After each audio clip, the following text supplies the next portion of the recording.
ഒരു ധൈര്യശാലിയായ പെൺകുട്ടി. അവൾ ഒരു കാരണവശാൽ സ്കൂൾ മാറി പോവുകയാണ്. ആ ഒരു പുതിയ സ്കൂളിൽ എത്തിയതിനു ശേഷം അവൾക്ക് അവിടുത്തെ പിള്ളേരായിട്ട് ഇടപെടാൻ പറ്റണില്ല, സംസാരിക്കാൻ പറ്റണില്ല. അത് പഴയ കുറച്ച് പ്രശ്നങ്ങൾ കാരണം. അപ്പോഴാണ് അപ്രതീക്ഷിതമായിട്ട് അവൾക്ക് ഒരു കത്ത് കിട്ടുന്നത്. ആ ഒരു കത്തിന്റെ ഉടമസ്ഥൻ ഒരു മാലാഖ പോലത്തെ ഒരു പയ്യൻ.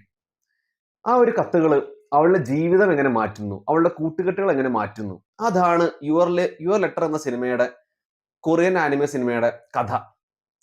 ഒരു ടിപ്പിക്കൽ, ഒരു പ്രെഡിക്റ്റബിൾ കൊറിയൻ ജാപ്പനീസ് സിനിമ, അതിലെ റൈറ്റിംഗ്, അതിന്റെ ക്യാരക്ടേഴ്സ് എന്ന് തന്നെ പറയാം.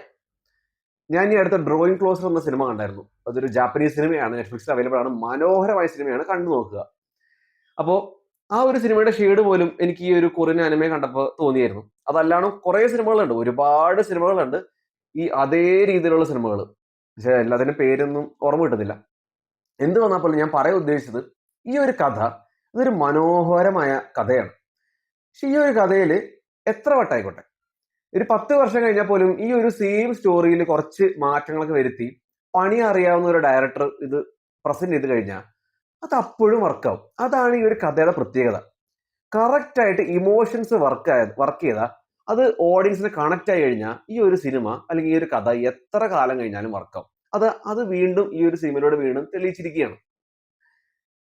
എനിക്ക് ഫസ്റ്റ് ഹാഫിനെ പറ്റി കുറച്ച് മിക്സഡ് അഭിപ്രായമുണ്ട്. ഫസ്റ്റ് ഹാഫ് ഇൻട്രസ്റ്റിംഗ് ആയിരുന്നു, ഭയങ്കര എൻഗേജിംഗ് ആയിരുന്നു, നല്ല ബ്യൂട്ടിഫുൾ ഒക്കെ ആയിരുന്നു.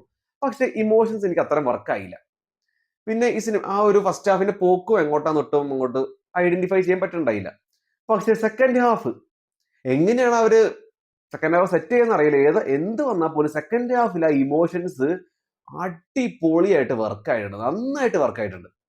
ഞാൻ കരഞ്ഞും സന്തോഷിച്ചും വിഷമിച്ചുമാണ് ഈ സിനിമയുടെ സെക്കൻഡ് ഹാഫ് കണ്ടുകൊണ്ടിരുന്നത്. അത്രയും ഇമോഷണലി ചാർജ് ചെയ്യുന്ന സിനിമയുടെ സെക്കൻഡ് ഹാഫ്, എസ്പെഷ്യലി സിനിമയുടെ ക്ലൈമാക്സ്, പീക്ക് ലെവൽ സാറ്റിസ്ഫാക്ഷൻ ആണ് ഈ സിനിമയുടെ ക്ലൈമാക്സ് എന്നത്. അത്രയും മനോഹരം, അത്ര രസമായി. I absolutely loved the movie. It was very beautiful. It was magical. It was a sparkling experience എന്ന് തന്നെ ഞാൻ പറയാം. It was worth watching theatres. ഞാൻ വീണ്ടും പറയാം, ആനിമേ ലവേഴ്സ് ആണെങ്കിലും ആനിമേഷൻ മൂവി ലവേഴ്സ് ആണെങ്കിലും ഈ സിനിമ എന്തായാലും തിയേറ്ററിൽ തന്നെ പോയി കാണുക, അധികം വൈകാണ്ട് തന്നെ.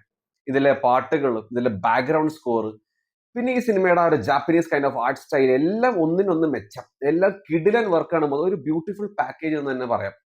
ഇറ്റ്സ് ബേസ്ഡ് ഓൺ എ വെബ്ടൂൺ വായിക്കുന്നവർക്ക് ചിലപ്പോൾ ഈ ഒരു കഥയും ഈ സിനിമ ഇറങ്ങിയ ഈ സിനിമയുടെ പറ്റിയൊക്കെ ഒരു പരിചയം ഉണ്ടാവും. എന്നാൽ പോലും ഈ സിനിമ തിയേറ്ററിൽ തന്നെ പോയി എക്സ്പീരിയൻസ് ചെയ്യാനുള്ള എല്ലാം ഉണ്ടെന്ന് തന്നെ ഞാൻ പറയും. സോ എത്രയും പെട്ടെന്ന് തന്നെ പോയി കാണുക, കണ്ടിട്ട് അഭിപ്രായം പറയുക. For more reviews please like, share, subscribe Abi reveals.